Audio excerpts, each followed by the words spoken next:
조금 나아가사 얼굴을 땅에 대시고 엎드려 기도하여 이르시되 내 아버지여 만일 할만하시거든 이 잔을 내게서 지나가게 하옵소서. 그러나 나의 원대로 마시옵고 아버지의 원대로 하옵소서 하시고. 아멘. 오늘 말씀의 제목을 한번 따라합니다. 예수님처럼 하나님의 뜻을 따르라. 우리는 하나님의 자녀입니다. 자녀는 부모를 닮게 되어 있죠. 우리가 하나님의 자녀라면 하나님을 닮게 되는 것입니다. 여러분, 부부도 오랜 세월 함께 살다 보면 닮는다 그러잖아요. 저는 제 아내와 제가 닮았다는 생각을 해본 적이 없었는데 언제부턴가 닮았다는 얘기를 종종 듣고 있습니다. 우리가 오랜 세월 예수님과 동행하며 살아가면 예수님을 닮게 되는 거예요. 예수님을 닮기 위해 애쓰고 노력하는 게 아닙니다. 예수님을 믿고 따르면, 예수님을 가까이 하고 예수님과 동행하면 자연스럽게 예수님을 닮아가는 거예요. 그것이 우리가 천국 가는 그날까지 계속되어야 하는 성화의 과정인 것입니다. 그래서 오늘부터 3일 동안 예수님을 닮은 사람은 어떤 모습을 가진 사람인가를 함께 생각해 보려고 합니다.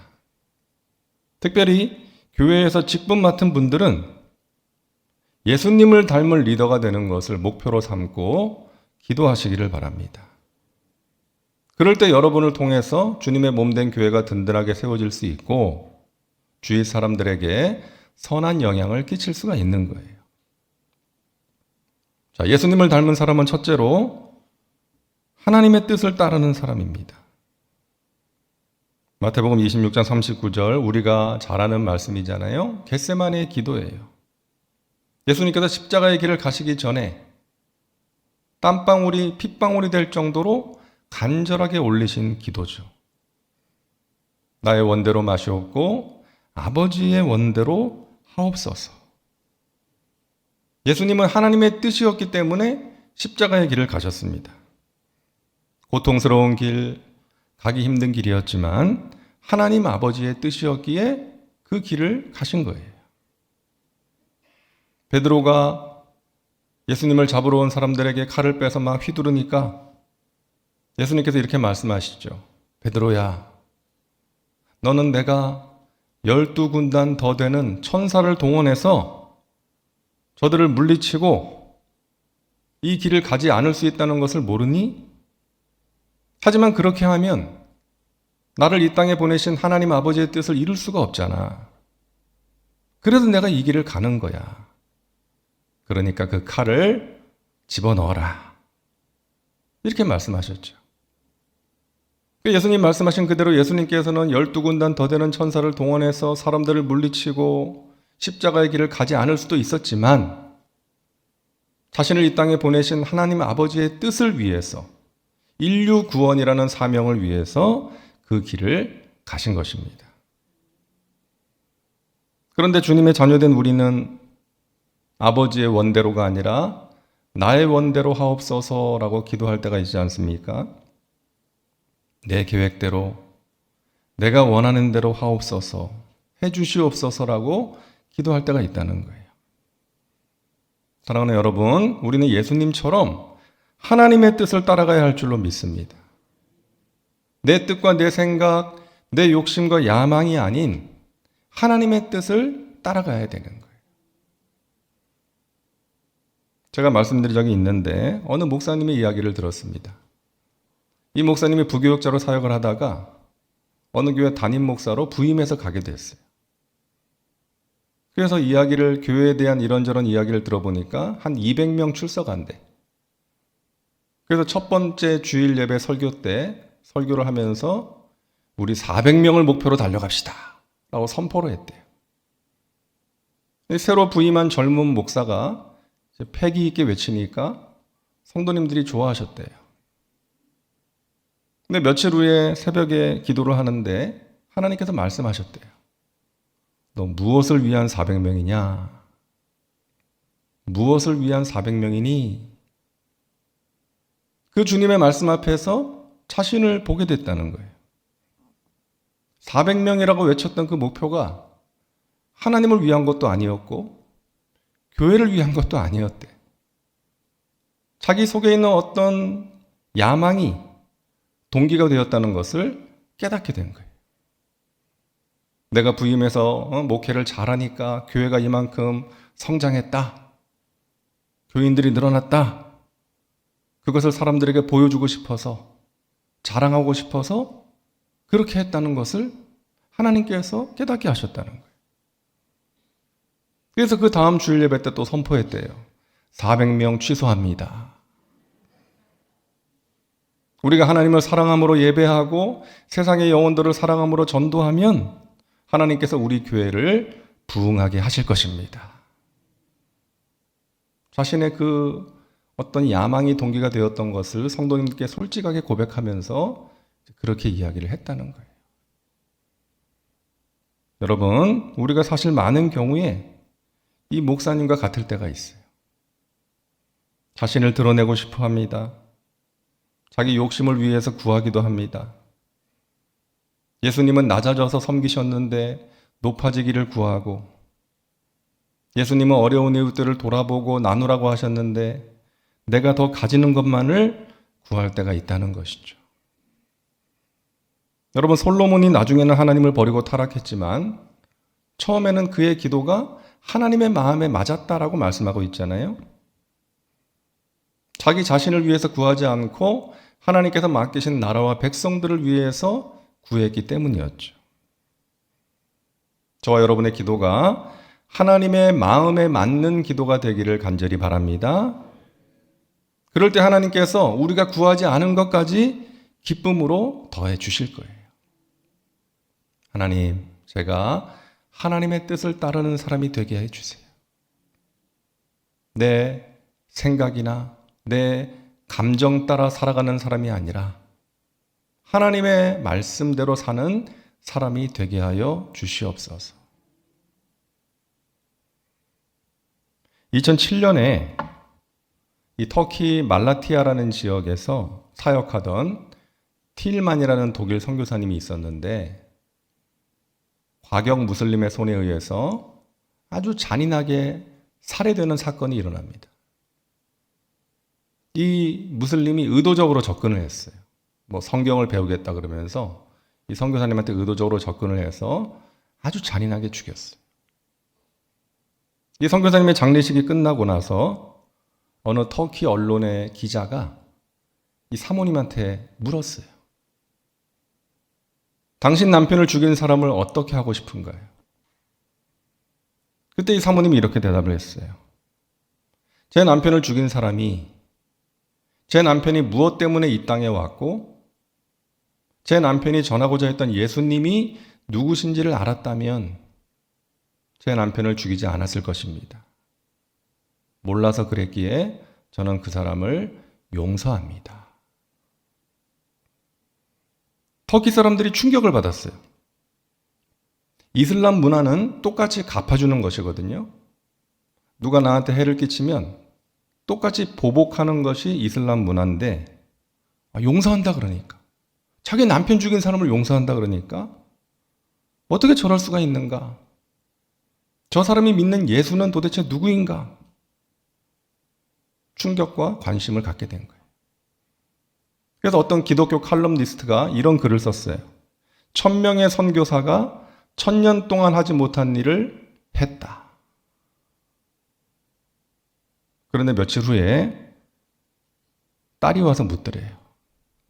엄마 정말 아빠 죽인 사람 용서한다 그랬어? 그랬어. 엄마는 용서가 돼? 나는 안 돼, 엄마. 이 사모님이 그랬대요. 엄마도 용서가 안 돼. 하지만 예수님이 용서하라고 하셨잖아.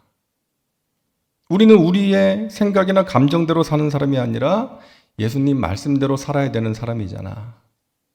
그래서 엄마가 용서한 거야. 그 사모님은요, 제가 2016년에 터키를 떠났는데 그때까지 그 땅에서 열심히 사역을 하고 있었어요. 아마도 지금도 사역하고 있을 것 같아요. 자기 남편을 죽인 그 나라 사람들에게 복음을 전하고 있는 것입니다. 사랑하는 여러분, 우리는 어떤가요? 누가 나를 무시했다고, 내 자존심을 건드렸다고, 나를 기분 나쁘게 했다고, 용서하지 못하고 미움과 분노를 품고 있지는 않습니까?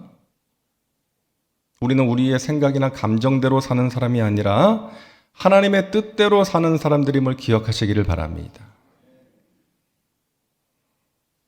둘째로 예수님을 닮은 사람은 기도하는 사람이에요.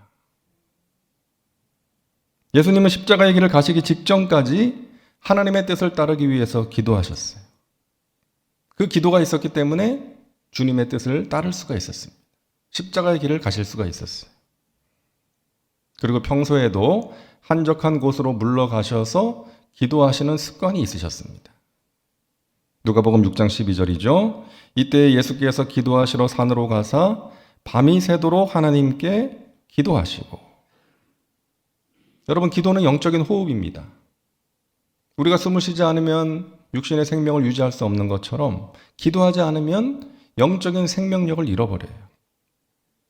빈들의 마른 풀같이 시들은 나의 영혼이 됩니다. 그래서 주님이 허락한 성령 주실 줄 믿습니다 하면서 기도해야 되는 거예요. 호흡을 하면서 몸속에 묵은 공기를 배출하고 새로운 공기를 들이마시는 것처럼 영적인 호흡인 기도를 통해서 우리 안에 생기는 어두운 생각, 부정적인 생각, 낙심을 배출하고 하나님이 주시는 믿음과 소망과 사랑을 공급받아야 되는 것입니다. 기도는 하나님과의 교제예요. 예수님께서 제자들을 부르신 이유가 마가복음 3장에 나오는데요. 우리 14절을 함께 읽겠습니다. 이에 12를 세우셨으니 이는 자기와 함께 있게 하시고 또 보내사 전도도 하며. 자, 예수님께서 제자들을 부르신 이유가 뭐라고요? 먼저는 함께 있게 하시려고. 그 후에 보내사 전도를 하게 하셨어요. 여러분, 우리는 주님을 위해서 일하기 전에 주님과 함께 해야 됩니다. 그럴 때에 우리가 하는 주님의 일을 바르게 할 수가 있어요. 주님 뜻대로 할 수가 있는 것입니다. 여러분, 기도 없이 하나님의 일을 해서는 안 돼요. 기도 없이 하나님의 일을 하면 하나님의 일을 자기 마음대로 할 수가 있는 거예요.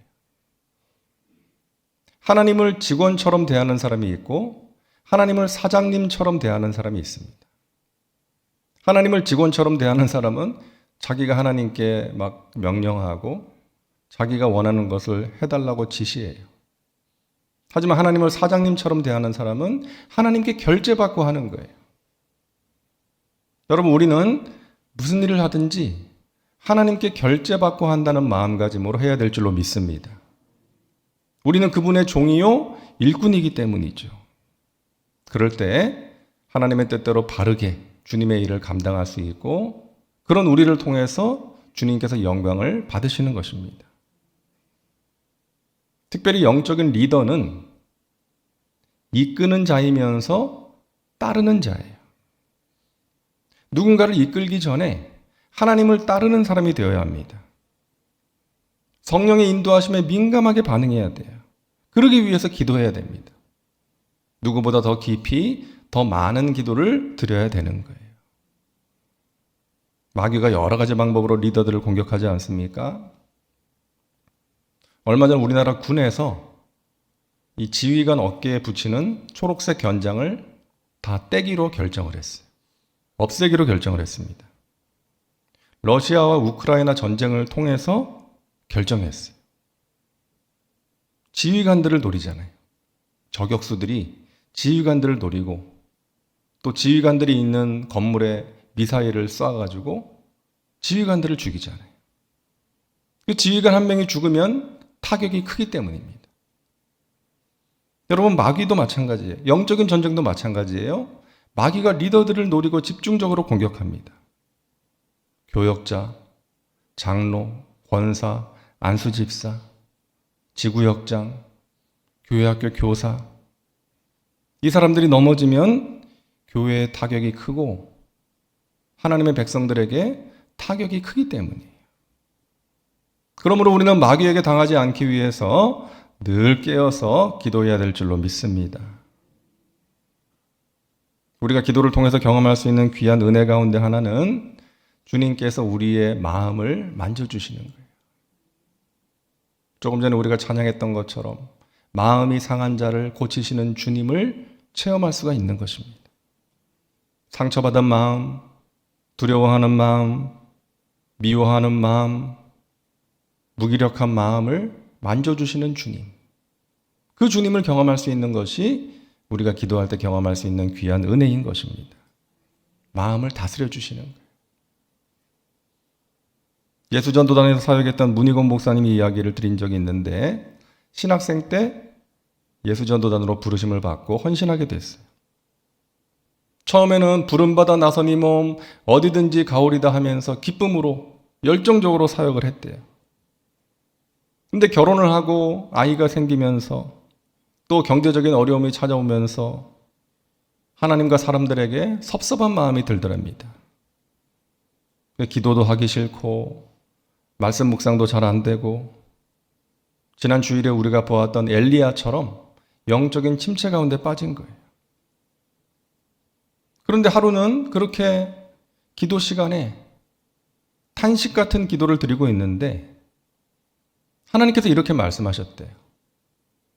나는 네가 내가 있으라고 하는 곳에 있어줘서 참 좋다. 나는 네가 내가 있으라고 하는 자리에 있어줘서 참 좋다. 그때 목사님 눈에서 눈물이 왈칵 쏟아졌대요. 그때는 간사였죠. 예수전도단 간사. 하나님, 제가 잘하고 있는 것도 아닌데요. 이렇게 하루하루 근근히 버티듯이 사역하고 있는데도 좋으세요? 주님께서 기쁘시다면 제가 부족해도 주님께서 있으라고 하시는 곳에 있는 것이 기쁨이시라면 제가 최선을 다하겠습니다. 그것이 주님의 기쁨이라면 그렇게 하겠습니다. 회복의 은혜를 체험했다는 것입니다. 사랑하는 여러분, 주님께서 있으라고 하는 곳에 우리가 있는 것이 주님의 기쁨이에요. 우리가 있어야 할 곳은 높은 곳이 아니죠. 힘 있는 자리가 아니죠. 세상 쾌락을 누리는 자리도 당연히 아니죠.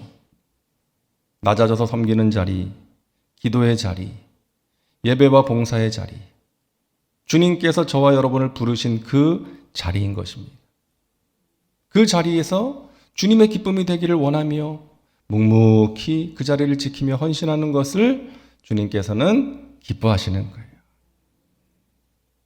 사랑하는 여러분, 하나님께서 부르신 그 자리에서 주님께서 기뻐하시는 모습으로 주님을 섬기는 주님 나라의 귀한 일꾼들 되시기를 주님의 이름으로 축원합니다. 묵묵히 지키세요. 누가 알아주든 알아주지 않든 하나님이 다 보시고 아십니다. 하나님께서 인정해 주시고 칭찬해 주시면 되는 거 아니에요? 여러분을 부르신 여러분의 주인 되신 하나님을 바라보시고 하나님께 집중하시고 하나님께서 우리에게 맡기신 사명을 위해서 최선을 다해 달려가시기를 주님의 이름으로 축원합니다. 새벽을 깨워서 드리는 여러분의 기도 가운데 하나님께서 역사하셔서 하나님의 선하신 뜻을 아름답게 이루어 주실 줄로 믿습니다. 기도합니다. 좋으신 하나님, 우리를 택하사 하나님의 자녀 삼아 주시고 하나님 아버지의 품 안에서 살게 하시니 감사합니다. 또한 우리를 충성되이 여기셔서 귀한 직분을 맡기셨습니다. 우리가 부족한데 하나님께서 우리에게 주님의 귀한 일을 맡겨주셨습니다. 주님, 우리가 주님을 사랑하는 마음으로, 감사하는 마음으로, 처음 가졌던 그 마음으로 주님을 섬기게 하시고 주님께서 맡기신 귀한 직분의 자리 감당케 하여 주시옵소서. 있으라고 하시는 곳에서 주님의 기쁨이 되는 주의 백성들 되게 하여 주옵소서. 이 새벽에 간절히 기도하는 제목들이 있습니다. 하나님 아시오니 가장 좋은 것으로 응답하여 주옵소서. 우리의 삶의 자리에서 나와 함께 하시고 나에게 말씀하시고 내 마음을 만지시고 새롭게 하시는 주님을 경험하게 하여 주시옵소서. 육신의 질병으로 고통 중에 있나이다. 전능하신 야훼 하나님, 능력의 하나님, 치료의 하나님 만나 주시고 치료의 은혜를 베풀어 주시옵소서. 병상에서 살아계신 하나님 만나고 회복될 수 있도록 역사하여 주시옵소서. 우리 사랑하는 자녀들을 하나님께 맡깁니다. 믿음 위에 굳건히 세워 주옵소서. 성령 충만한 자녀들 되게 하여 주옵소서. 평생 하나님과 동행하며 하나님의 나라의 가치관을 가지고 하나님이 주시는 은혜 가운데 승리의 삶을 살아가는 우리 자녀들 되게 하여 주옵소서. 진학과 진로의 길을 하나님 열어주시고 하나님께서 하셨습니다. 하나님께서 인도하셨습니다. 라는 고백을 할 수 있도록 역사하여 주시옵소서. 주님께 귀한 예물 드리는 손길 위에 하늘의 신령한 복으로 이 땅에 기름진 것들로 넘치도록 채워 주옵소서. 오늘 하루도 주님 품 안에서 넉넉히 승리하는 복된 하루가 될 줄로 믿습니다. 예수님의 이름으로 기도하옵나이다. 아멘.